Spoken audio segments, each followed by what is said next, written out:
What could answer for the continued hike or increase or the high prices of food products, which is probably a contributor to food inflation that we see? Those who will say there's food actually, but again, those who are selling are not managing the prices, and it's making it look like that we are in a food crisis situation. To be honest with you, we are in a food crisis situation. This had been predicted even during Buhari's time, because this insecurity have affected the farming sector greatly. Farmers have developed fear for their lives. Most of them have abandoned their farms, or they found something not much, very little, that they can deal with. There is no security for an average farmer. And then the farmers and the hardest crisis have also greatly affected the production of food and supply chain in Nigeria. Anybody who tell you otherwise is lying. If you give anybody a contract to supply 2 billion naira rice in Nigeria, he cannot source it locally. It's practically impossible. That is the truth about it. And if they are denying, let them provide it where it is. The National Assembly members have been allocated truck of rice to supply to their constituencies. Do they get it? They used to do it in batches because it's not available.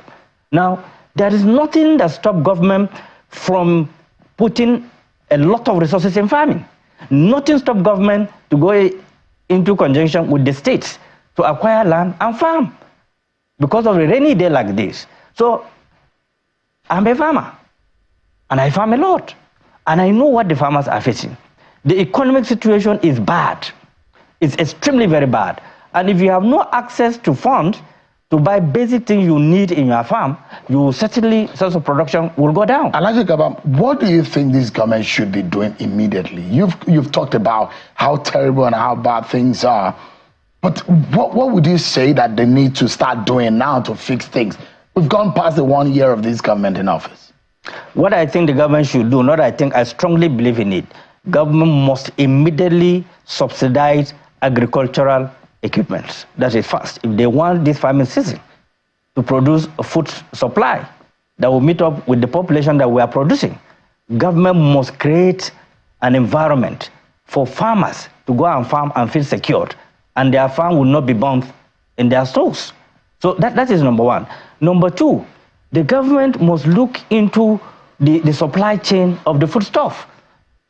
If you are supplying food to the market, the cost of gasoline for vehicles that use gas, not petroleum, you have to pay almost 5 times than the former cost you are paying. Because assuming you are buying a gas to your generator, what you used to buy something of 10,000, it has now gone to 40,000 naira. So bringing the goods from the location to the center is extremely very high. And then we would have to engage other services to protect themselves, formally or informal way of securing their environment. So it's a multifaceted challenges they are facing, but they have to deal with the fact, the immediate impact that affect the farming, that is the subsidy on fertilizer, agricultural equipment. They have to consider reviewing this subsidy. I've mentioned this severally. You can't get it right with the rate of subsidy the way it is going. You can never get it right. When you say review the subsidy, are you on petrol you mean, right? On petroleum, on gas. If you remember, Aliko Dangote mentioned to virtually everyone that he is reducing the cost of gas supply. But it has not come into effect. This is about 2 months ago or 3 months ago. Now, the petroleum product, the cost of it per liter is almost 750 naira.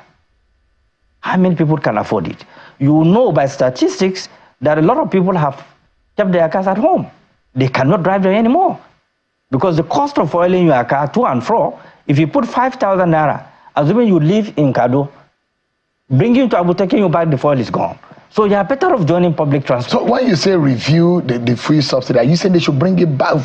Government should continue to pay 400% is extremely very high. When we were paying subsidy, when the fuel price was, the liter was at 160, what we pay subsidy is about 5 to 6 trillion.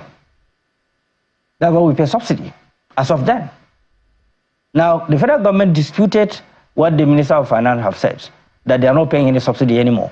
But it was on the daily talk, this day, that they are still paying subsidy up to 5 point something trillion. But they need to explain all that. If you say you remove subsidy completely, and then the minister is saying that, no, we are paying. If he was misquoted, fine, he was misquoted. But if you are not paying, assuming, how much do you give to states? Now, this money, that chunk of money that you give to state, what impact is it making in the states? Why do you go into palliative that is not making any difference in the life of Nigerians? Instead of investing that money in farming, in transportation, in creativity, you are giving governors and they are taking away the money. The tragedy is that majority of the problem we are having today largely is from the states. The governors are contributing immensely to the problem that we're having today.